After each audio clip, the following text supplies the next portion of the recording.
अध्यात्म विज्ञान कोई धर्म या संप्रदाय नहीं है, ये स्पिरिचुअल साइंस है जो कुदरत के कानून पर आधारित है। ये विज्ञान पूरे ब्रह्मांड के सभी रहस्यों को उजागर करता है और जीवन के सभी पहलुओं को समझने के लिए एक नई दृष्टि देता है। इसी को आर्ट ऑफ विजन कहते हैं, दुनिया को देखने की एक नई दृष्टि, जो अध्यात्म विज्ञानी परम पूज्य स्वामी श्री कमलेशानंद जी के निर्देशन में सनातन सत्य का अनुसंधान कर हमारे जीवन को प्रकाशित करे। जय सच्चिदानंद।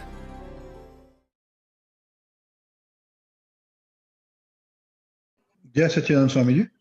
जय सच्चिदानंद। जय सच्चिदानंद स्वामी जी, आपका मैं कल एक अरिहंत चैनल का एक प्रेजेंटेशन सुन रहा था मैं।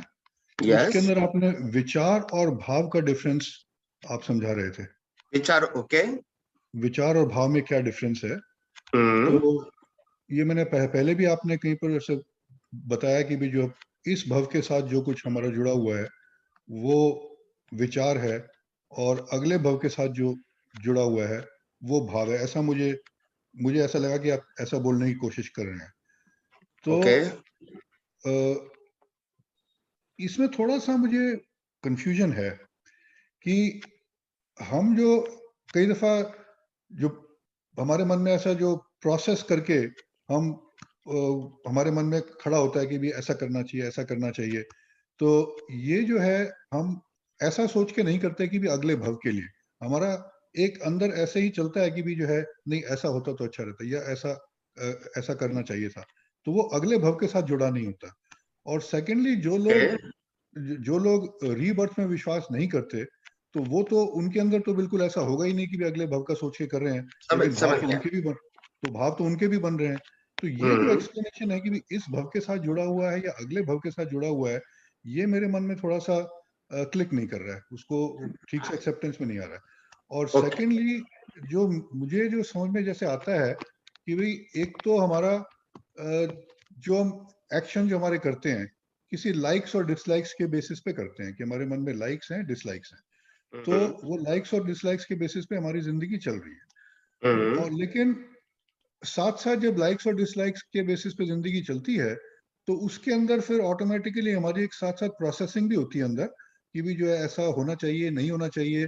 किसी को चाहे ज्ञान है तो ज्ञान के बेसिस पे कभी कभी प्रोसेस करता है, ज्ञान नहीं है तो अज्ञान के अंदर ही वो प्रोसेस करता है, या ज्ञान होता है तो भी कभी कभी अज्ञान के बेसिस पे वो कि भाई नहीं ऐसा होना चाहिए, वैसा होना चाहिए, ये हो तो अच्छा हो, इस तरह का वो अंदर एक प्रोसेस चलता रहता है।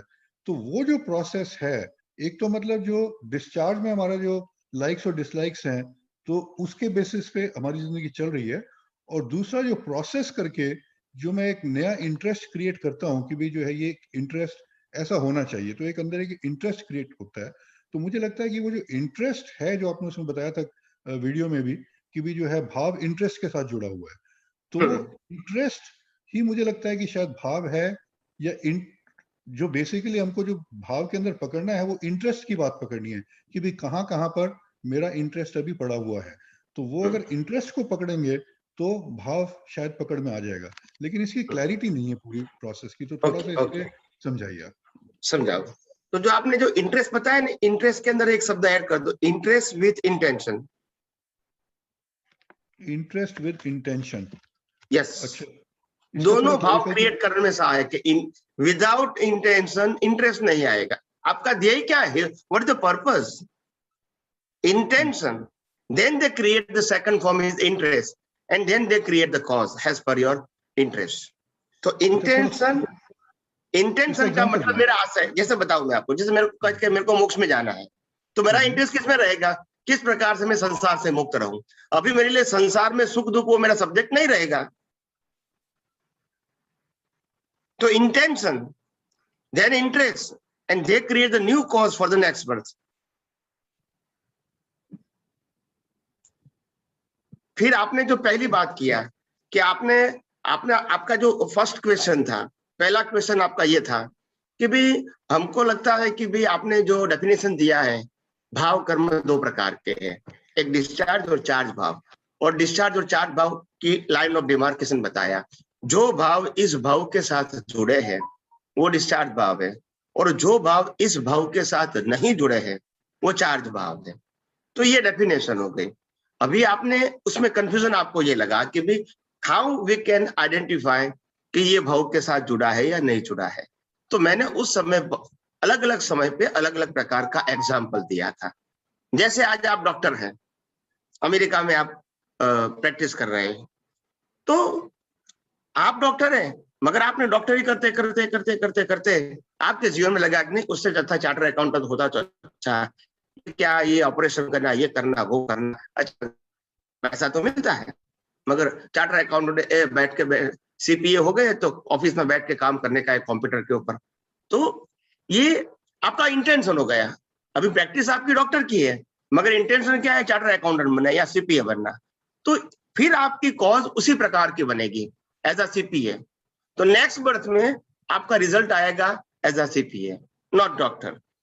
तो कहने का मतलब यह है यार, effect and cause, effect is the auto mode, but cause is connected with your intention and current interest.